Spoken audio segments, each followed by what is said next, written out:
আসলে যে তাণ্ডব পানির তাণ্ডব চালাইছে পয় নদী, গতকালকে দেখাইছিলাম যে নদীর কি অবস্থা। এবার দেখুন সরাসরি দেখুন আজকের চিত্র। আসলে খুবই ভয়াবহ অবস্থা। ভাই একটু একটু পাচ্ছেন না ভাই, ভাই একটু আপনারা পাচ্ছেন। দেখুন সর্বশেষ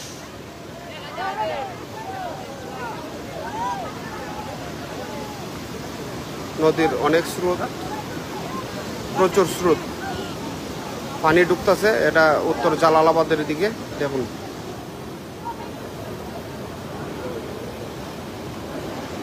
এ ভাই, এই এই এই আপনি একটু পিছনে পিছন ভাই, একটু পিছন। উত্তর জালালাবাদের দিকে পানি ঢুকতেছে, দেখুন হু করে।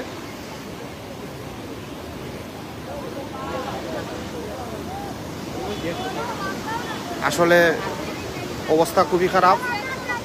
এভাবে পানি ঢুকতে থাকলে শহরের কাছাকাছি চলে যাবে।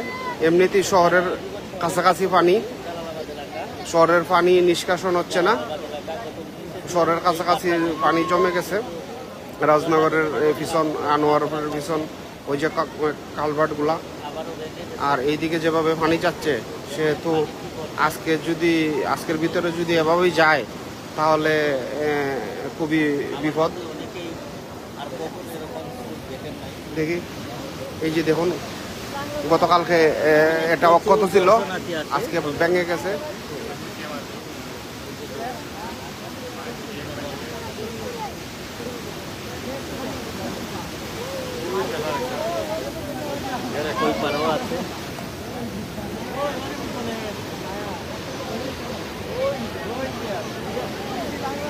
প্রচুর স্রোত। এই যে ঘরবাড়ি পাশে ছিল, ঘরবাড়ি শেষ, সবগুলা প্রচুর স্রোত নদীর।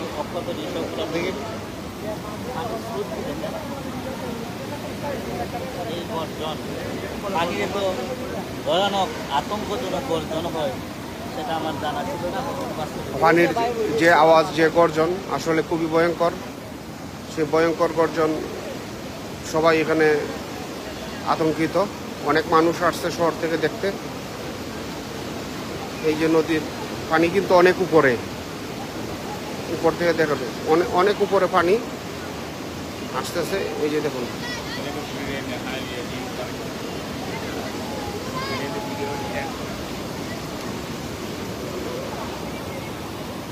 আসলে খুবই ভয়াবহ অবস্থা।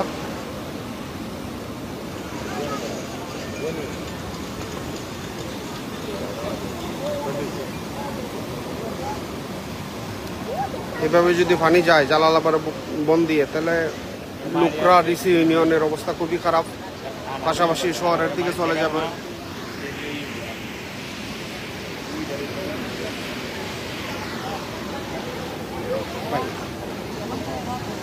এই যে গাছ দেখুন,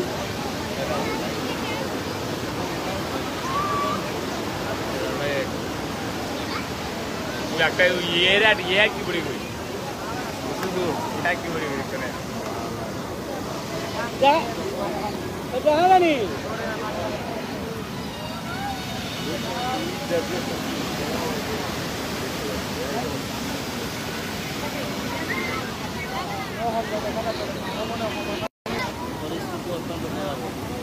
নেটওয়ার্কের সমস্যা করতেছে, যার কারণে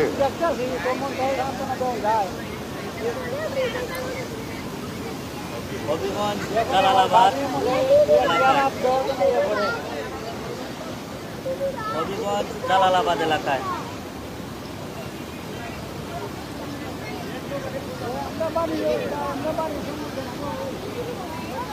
প্রচুর স্রোত নদীর। একটা নৌকা আসতেছে, দেখি ভাই নদীর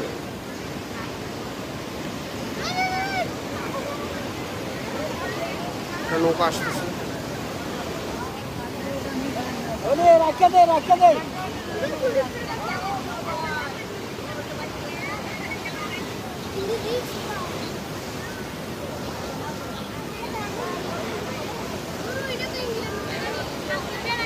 ये वो वीडियो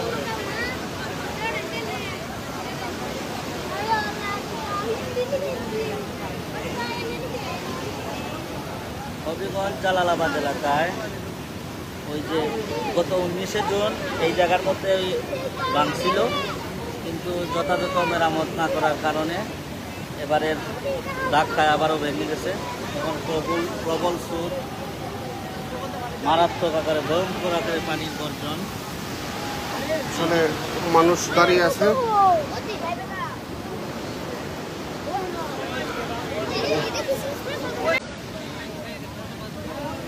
যদি দেখাই, খুবই ভয়াবহ অবস্থা। এভাবে যদি পানি ঢুকে আওয়ারে, তাহলে তো আশেপাশের এলাকা অবস্থা খুবই খারাপ।